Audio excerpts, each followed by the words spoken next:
First contact and invasion. Dr. Maya Reeves stared at her computer screen, the unusual signal patterns dancing across it like nothing she'd ever seen before. 3 weeks of the same rhythmic pulses coming from somewhere beyond Neptune's orbit. As the lead xenobiologist at the International Space Agency, she'd analyzed countless cosmic signals, but these were different, structured, intentional. Director Chen needs to see this, she whispered to herself, gathering her notes. Within hours, the agency's orbital telescopes had reoriented, focusing on the signal's origin. What they found changed everything. A fleet of crystalline vessels, geometrically perfect and eerily beautiful, moving deliberately toward Earth. Humanity's first contact protocol activated immediately. Global leaders united in an unprecedented show of cooperation, preparing Earth's welcome. Dr. Reeves found herself appointed to the First Contact Committee, alongside military representatives, linguists, and diplomats, including the stoic commander Ethan Torres. They could have technology centuries beyond ours, Torres remarked during preparations, his military training evident in his cautious demeanor. Or they might simply want to meet their cosmic neighbors, Maya countered, optimism coloring her words. The truth, as it turned out, was far more complex. The aliens called themselves the Voidari, a crystalline species evolved in the cold vacuum of deep space. Their translucent bodies refracted light in hypnotic patterns as they emerged from their ships during the formal welcome ceremony in Geneva. Their communication came through complex mathematical algorithms translated by supercomputers. "We greet you, inhabitants of the third planet," the translation read. The diplomatic exchange proceeded smoothly until dinner, when ceremonial candles were lit. The reaction was immediate and violent. The Voidari delegation physically recoiled, their bodies flashing alarming patterns of deep purple and red. Several returned to their ships immediately. "What happened?" demanded Director Chen as the diplomatic team regrouped in crisis mode. Maya reviewed the footage frame by frame. It was the candles, she realized. They reacted when we lit the flames. Further analysis of the Voidari's communications revealed the truth. They had evolved in environments where combustion was impossible. Fire was alien to them, not just unfamiliar, but fundamentally threatening on a cultural and biological level. They see fire as an abomination. Maya explained to the emergency session of the United Nations 3 days later. Their religious texts describe it as a cosmic evil, a destroyer of worlds. "And humans are the fire wielders," Torres added grimly. "In their eyes, we're demonic entities." The Voidari ultimatum came swiftly. Humanity must abandon all fire-based technology, combustion engines, power plants, cooking fires, everything, or face extinction. Earth had 72 hours to comply. Global panic ensued. Without combustion technology, human civilization would collapse. Billions would die from infrastructure failure alone. Military options were considered but quickly dismissed. The Voidari's technological superiority was overwhelming. There must be another way. Maya insisted during a tense strategy session with Commander Torres and a small team of scientists working around the clock. Their biology suggests hypersensitivity to thermal variations. Perhaps we can exploit that. Torres shook his head. "Before we develop any countermeasures, they'll have modified our atmosphere. Their ships are already positioning themselves in perfect geometric formation around the planet." He was right. When the deadline passed, the Voidari deployed their atmospheric modification technology. Nanomechanes that spread like silver clouds across the sky, subtly altering Earth's chemical composition to make combustion impossible.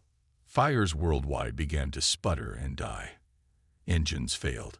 Power plants went dark. Modern civilization ground to a halt in cascading waves of collapse as the modification spread.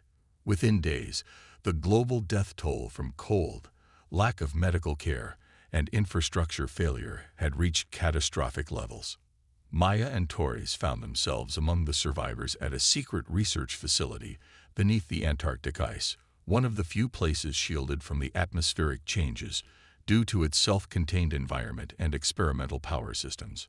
It's not just about survival now, Maya told the assembled scientists and military personnel. We need to understand their weakness. Every species has one. Torres nodded, his expression hardening with resolve. The Voidari think they've won, that we'll devolve into a primitive state they can safely monitor and control. But they don't understand humans, Maya finished. We don't just use fire, we embody its principles. Adaptation, transformation, rebirth. Their breakthrough came from studying the Voidari's own technology. The crystalline beings used energy manipulation that Earth scientists had only theorized about. Quantum field manipulation, zero-point energy extraction.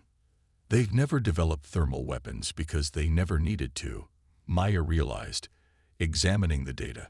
Their biology makes them vulnerable to concentrated heat in ways we never imagined. Torres leaned over the schematics she'd drawn. You're saying we can hurt them without fire. I'm saying we can defeat them with pure energy transfer. Maya's eyes gleamed with the determination that had become humanity's most valuable resource. No combustion, no flame, just directed heat that their bodies and technology have no defense against. The resistance began in that underground facility, a plan taking shape that would either save humanity or witness its final stand. Secret communications were established with other survivor enclaves around the world. Resources were pooled. New technology developed. The Voidari believe they've extinguished our fire, Torres told the gathered resistance leaders during a secure transmission. But they should have feared our will instead. As Maya finalized the prototype of their new weapon, a sentinel reported movement on the surface. Voidari scout ships, searching for anomalous energy signatures. The resistance had been discovered. We're out of time, Torres said, checking the facility's defenses. Maya looked up from her work, determination etched into every line of her face. Then we move now. Operation Phoenix begins tonight. Outside, the Antarctic storm intensified, shrouding the last refuge of human resistance in a blanket of white. But beneath the ice, humanity's counterattack was about to ignite. Not with flame, but with something the Voidari had never anticipated and could never defend against: human ingenuity, resistance, and victory. 6 months into the Voidari occupation, Earth had become unrecognizable. Major cities stood as hollow monuments to what once was, their streets patrolled by hovering crystalline drones that monitored the remaining human population. Survival camps had formed around natural water sources and agricultural areas, where humans labored under alien supervision. Yet beneath this veneer of control, resistance flourished.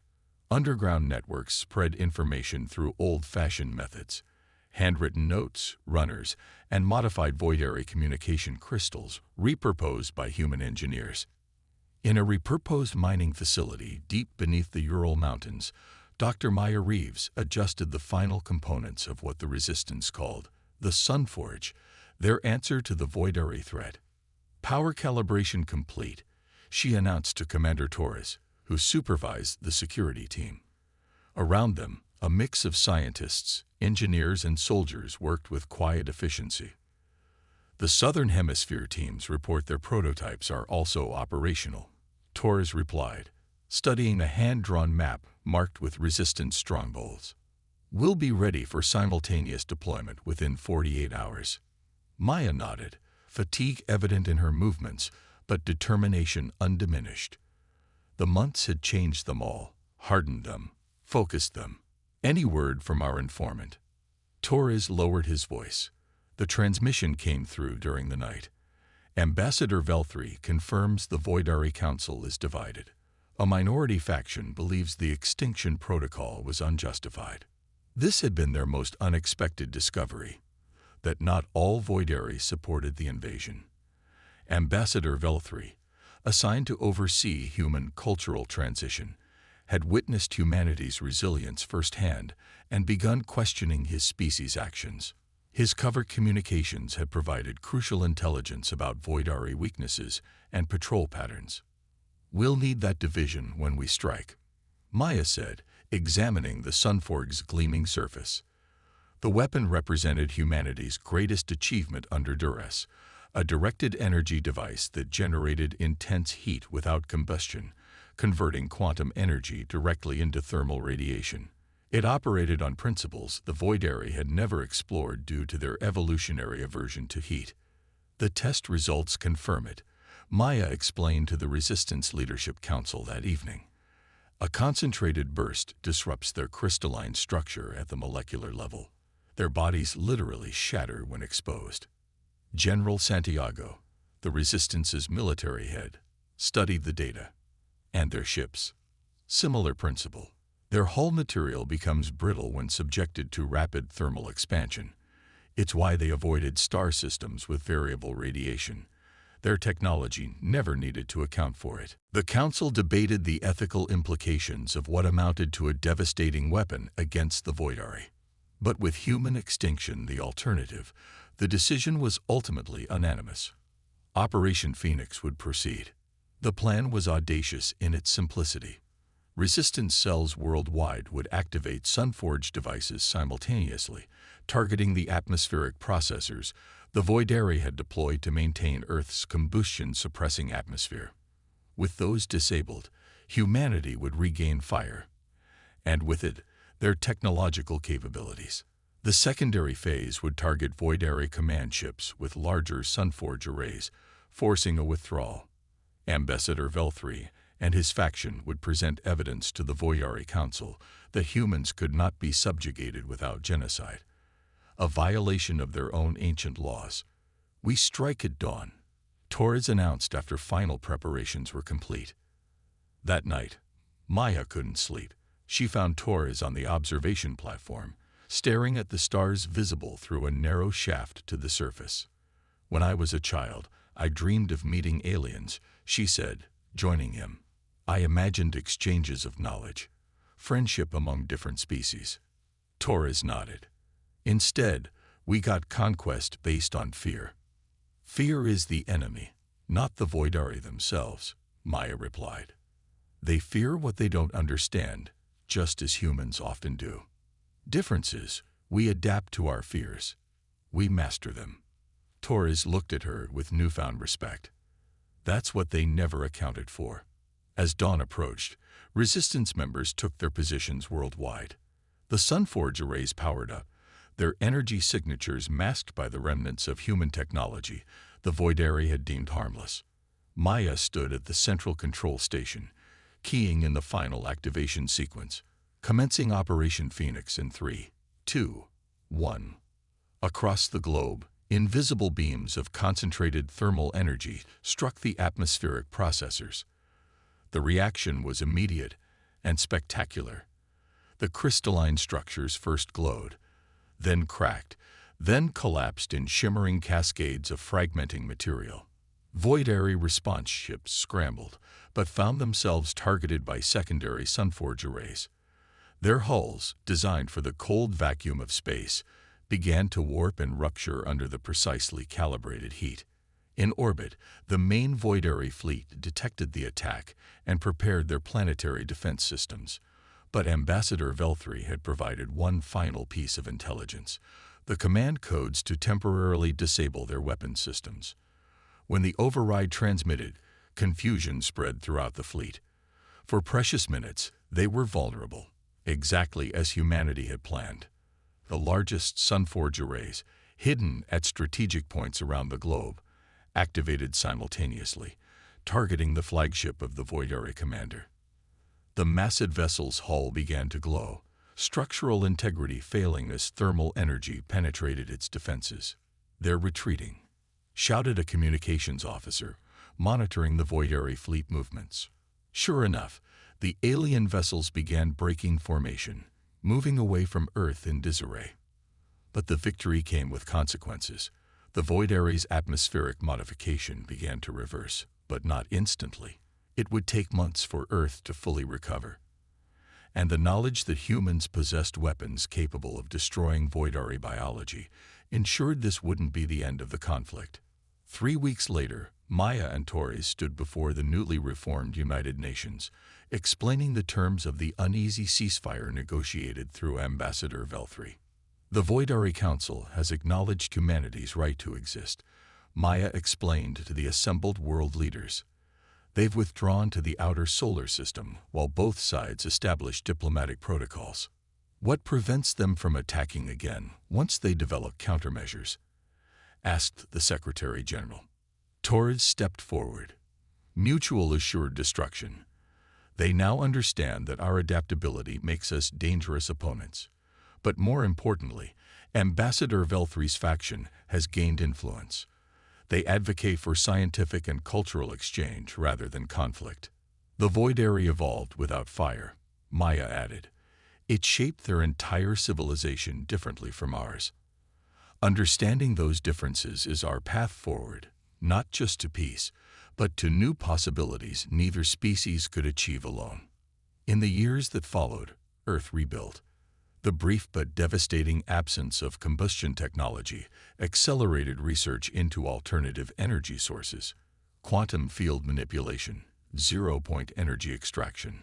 Technologies gleaned from studying the Voidari transformed human civilization. And in orbit around Jupiter, a joint research station was established where humans and Voidari worked together, each species learning from the other's unique evolutionary path. Maya often visited the station, marveling at how fear had nearly destroyed both civilizations, while understanding had saved them.